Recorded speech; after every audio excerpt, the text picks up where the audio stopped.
Salut les gars, bienvenue sur ma chaîne Kartrock. Donc on est à la troisième vidéo de la chaîne, donc je voulais vous remercier tout d'abord pour la deuxième vidéo. J'ai eu vachement de force de votre part, des abonnements, du soutien, presque 1000 vues, donc voilà, je suis hyper content et je voulais vous remercier en tout cas pour ça.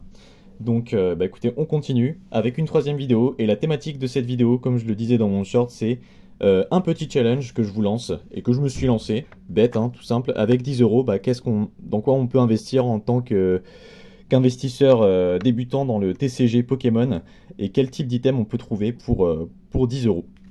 Donc, sans plus attendre, je vous commence moi ma sélection. Donc, pour 4 euros, donc 2 euros par booster, on commence avec deux boosters McDo. Donc ça c'est les cadeaux que vous allez avoir chez McDo, donc pour moi c'est un très bon compromis, en tout cas d'investissement. Donc pour 2 euros vous allez avoir des boosters avec à l'intérieur des boosters qui abritent justement des cartes vraiment sympas. Donc la collection est très très cool. En tout cas 2025 McDo, parce que vous allez avoir des cartes emblématiques, hein, des bangers comme Dracofeu, Noctali, donc des évolutions, des Dracolos, des Rayquaza, des légendaires, et j'en passe. Donc je sais pas si vous avez vu, si vous trouvez en tout cas sur internet des vues d'ensemble de la collection, je vous invite à regarder parce qu'il y a vraiment des cartes magnifiques. Et donc pour moi, en tout cas la collection McDo 2025, c'est vraiment un petit banger à avoir. Et pour 2 balles, franchement, voilà, faut pas s'en priver. Donc j'ai continué à en acheter, donc j'ai mis 4 euros, en tout cas dans le cadre du défi, donc ça en fait 2. Et ensuite, il me reste 6 euros à investir. Donc pour optimiser mon achat, ça va peut-être surprendre, mais le dernier item que j'ai acheté, scellé, donc on reste hein, sur la thématique quand même d'un item scellé, en tout cas d'item scellé pour moins de 10 euros. Et c'est ce petit item scellé qui est simplement un jeu pour apprendre à maîtriser le jeu de cartes à jouer. Et je vous explique pourquoi j'ai fait ce choix-là. Donc, d'abord parce qu'il y a des Pokémon emblématiques, enfin des starters. Donc, Salamèche, Carapuce pour les plus emblématiques, en tout cas de l'enseigne. Ensuite, parce que à l'intérieur vous avez un tapis de jeu. Et donc, ces tapis de jeu, en fait, ils sont à l'effigie aussi des starters. Donc, Salamèche et Carapuce. Donc, c'est des tapis de jeu qui sont sympas. Donc, c'est des illustrations, c'est des tapis de jeu plastifiés. Et puis, vous avez aussi une pièce à l'effigie également des starters Salamèche et Carapuce.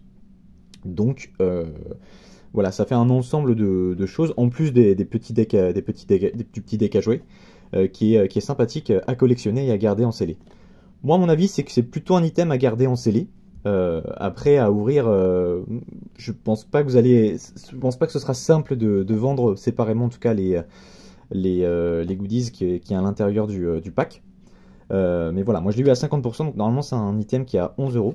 Je l'ai eu à 6, et donc dans le cadre de mon défi, ça fait 6 et 4, donc on arrive bien à 10 euros d'item Pokémon. Après, je peux comprendre qu'il y en a qui soient réticents à acheter ce type d'item, même en solde, en tout cas qui peuvent avoir peur. Moi, ce que je pense, c'est que ce type d'item là, en tout cas, pour apprendre à jouer avec des cartes en tout cas qui sont imprimées, ça va se raréfier, simplement parce que maintenant il y a l'application TCG qui est sortie.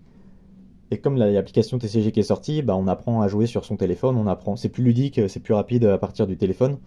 Donc ce type de collection, je pense, et d'item ne verra plus le jour. En tout cas, je pense pas qu'il y en ait beaucoup d'autres, en tout cas pour les prochaines années. Donc ce qui peut rendre cet item un petit peu plus rare. Après, sur les plus-values, je pense pas que ça ira très très loin, mais je pense que déjà pourrait facilement revendre au prix à sa valeur initiale. Donc là, comme je l'ai eu en solde à 50%, à 6 $, je pense que voilà, au moins à 10-12 $. Et puis même si ça se raréfie, qu'on en voit de moins en moins, pourquoi pas entre 12 et 15 euros. Et pour les items, en tout cas McDo, en termes d'espérance de plus-value, pareil, je pense que sur un 100% de plus-value, donc dans les 4 et 6 euros d'ici quelques années, c'est quelque chose qui se fait, quoi. Donc voilà pour le petit défi. J'espère que vous allez relever le challenge et puis essayer de faire mieux que moi.